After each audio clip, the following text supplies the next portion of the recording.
there's obviously online, there's a lot of really common kettlebell programs. I feel like they basically come in two main varieties. One is like nonsense flow stuff, and you see people doing like exercises. And even if it's not flow, it's just I'm holding a kettlebell in my hand, so it's kettlebell training. And you got people doing like bicep curls and tricep extensions and stuff. And then the other version seems to be complexes, and that's pretty much the only two things that really seem to be commonly sold. Surely there's a better middle ground for someone to start with than that stuff. I definitely think so.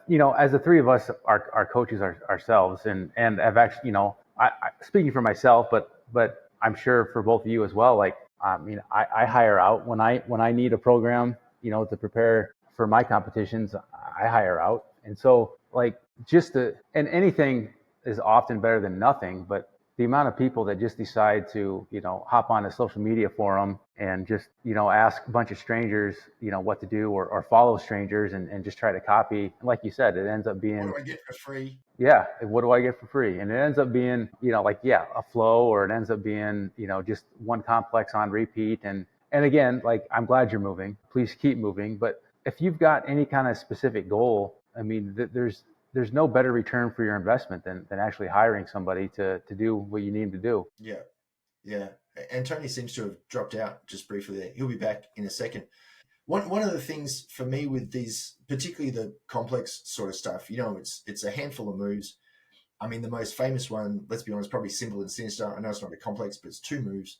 And, this idea that you get everything you need from 2 things, I think it's back to front. I think you get very good at those 2 things very quickly because you're constantly practicing them. But I actually think they're holding people back because all of a sudden you're neglecting all these other stuff. Like you said, I'm happy you're moving, but maybe there's more ways to move than just 2 of them. Have you seen, like, I don't know if they're negatives, but like that knock-on effect from removing stuff from training as people get older? Sorry, what was that? So I feel like as you get older, if you remove movements from training, you Oh, get yeah. back. And so, like, if I'm a beginner, I'm coming in, I'm just going to do these 2 things.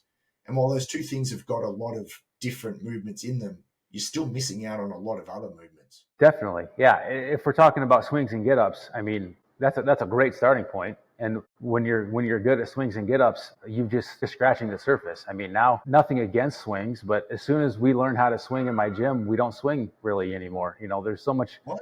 there's so much better things for the return on your investment.